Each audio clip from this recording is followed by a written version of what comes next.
जय श्री हरि।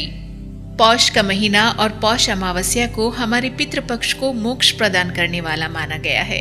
यूं तो प्रत्येक अमावस्या तिथि पर हम अपने पितृपक्ष के निमित्त कुछ न कुछ करते हैं, लेकिन पौष का ये सर्दी का महीना पूजा पाठ और पितृपक्ष के लिए समर्पित माना गया है। इसलिए इस माह की ये अमावस्या तिथि और अधिक खास हो जाती है।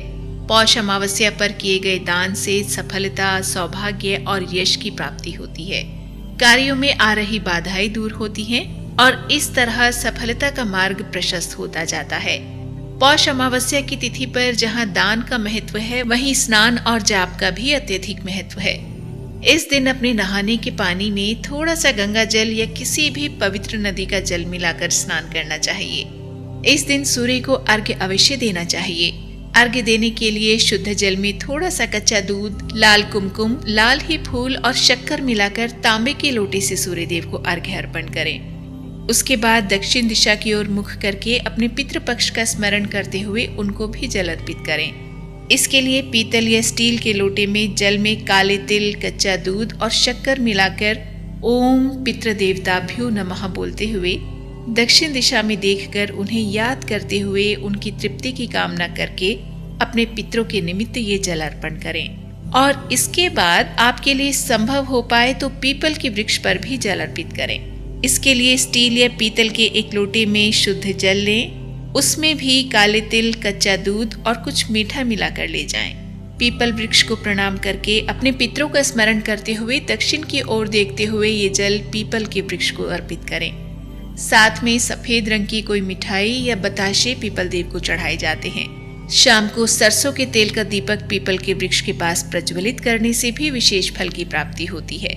पौष मास की अमावस्या तिथि धर्म, कर्म, स्नान, दान के लिए और असंतृप्त पितरों को तृप्त करने वाली होती है।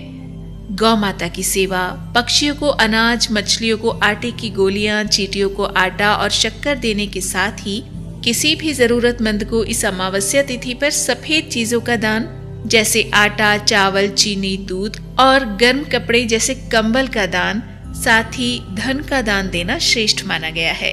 पितृदोष की स्थिति में पौष अमावस्या पर किया गया दान इस दोष से मुक्ति दिलाता है।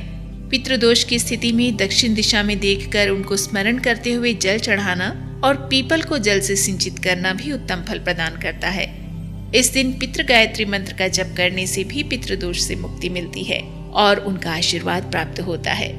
पितृ गायत्री मंत्र है ओम पितृगणाय विद्महे जगतधारिणी धीमहि तन्नो पितरो प्रचोदयात्।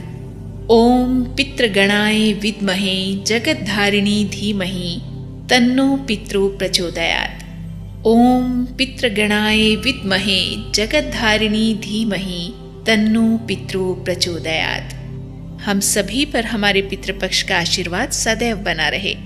इसी मंगल कामना के साथ आप सभी को राम राम।